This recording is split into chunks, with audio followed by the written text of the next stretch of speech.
Hello and welcome on Thomas Geiger Car. Today with the new DS7 Crossback, the first and only dedicated SUV of Citroen's luxury brand DS, and the first car that is exclusively developed for the nicer, more luxurious side of the French volume manufacturer.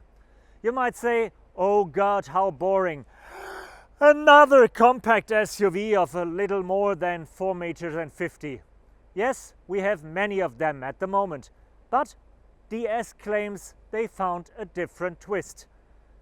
If that's true, and what you might expect from the vehicle that will come to the market in Europe early 2018, that's what we're gonna find out on our test drive here on Thomas Geiger Car.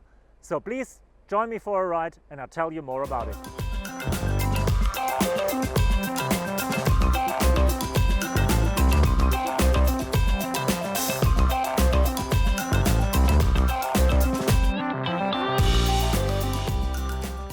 DS7 is not only pampering you with all the comfort, no, it's helping you with a lot of new driver assistance systems. You got an adaptive cruise control, you got lane assist and lane departure warning, blind spot monitoring, all that stuff. You got a night vision system, which is a first in this segment. You got intelligent light system, which is not very common in this segment. And you got for the first time a suspension which is connected to a camera. You know that from luxury limousines like the Mercedes S-Class, but in a segment like that, it's pretty new. And it's all due to comfort, to make life and drive easier and more relaxed. Really impressive what the French people did in their first SUV. Since DS has a slightly premium approach, the car will come with powerful engines. At least if you compare it to Citroen or Peugeot. Because in Europe, entry-level engine will be a 130 horsepower full diesel, followed by a 180 horsepower diesel.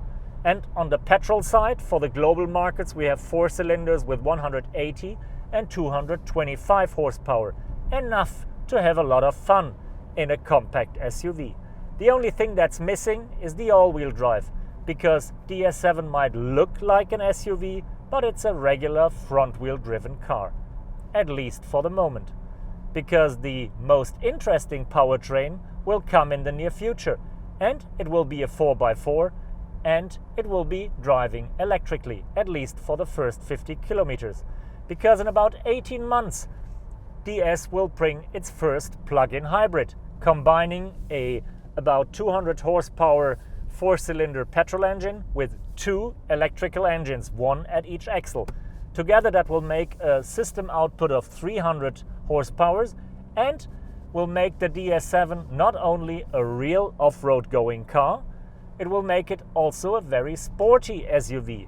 Top speed is above 220 and from 0 to 100 will not last longer than 7 seconds. So a pretty nice engine combination to wait for. Only problem, you have to wait a little longer. One way to make the car look completely different like the others is with the lights, and DS has done a tremendous job.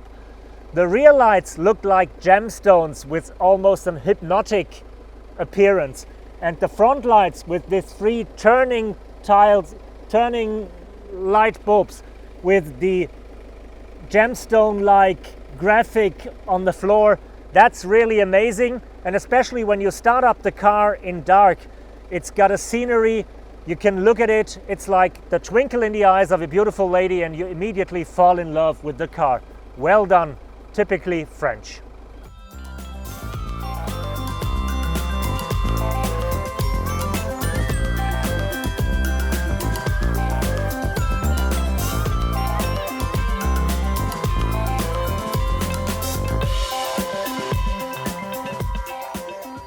I really like the way DS did the interior of the DS7. Yes, they're using the common architecture with their cheaper sister brands Peugeot and Citroen, but they totally rearranged it and they made a totally different look out of it. The car looks more like it's coming from a jewelry store than from a car factory, and all the details are nicely crafted and looking very different than you know it from any other car. It starts with that watch. You press the start button, look at the watch that's coming out like a mechanical watch, wristwatch.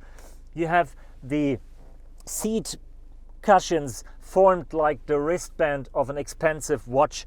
You got the buttons for the windows that are built with strange shapes, looking great, feeling good. Not very expensive, but just neatly thought and nice crafted and in a different way. And you got that big touchscreen here with a real great feature. DS is calling it the sensorial drive, because the French people really approach all of the senses and they try to give you that warm, hugged feeling when you're in the car. For that reason, you can change between different ambiences. For example, my cashmere or my titanium. And once you press that button, you feel the massage in the seats in a different way. You see different lights, you get a different temperature. It's really something that pleases all of your senses. While it's really comfortable in the first row, you have to make some compromises in the second row, because the car is only 4.57 meters long and it's got an impressive trunk volume of 555 liters. And somewhere the engineers had to save some space, and obviously they did it in the second row. So for an adult with almost 1.90 meters as I am, it's not really comfortable, at least not for a long time. A short trip into the city center, okay. Long trip to the vacation, my place is behind the steering wheel. Thank you for joining me on that first test drive with the new DS7 Crossback. A car that will definitely find its niche in the crowded segment of the compact mid-size SUVs. It might be not as luxurious, as technology-wise advanced and as sporty as we know it from BMW, Audi and Mercedes from Germany, or from the Japanese premium brands like Lexus or Infiniti. But it is not as crappy, as cheap and as reasonable as we know it from the volume brands. Might there be Chevrolet, might there be Citroen, Peugeot or even Volkswagen. No, it's somewhere stuck in between, and it's got something no other car has. This French twist, this savoir-vivre, this elegance. That's really something that makes this car outstanding, and I'm pretty sure it's gonna make its way, even if the segment is crowded and DS is coming late. Saving the best for last, that's my guess. Thank you, tschüsschen, and bye-bye.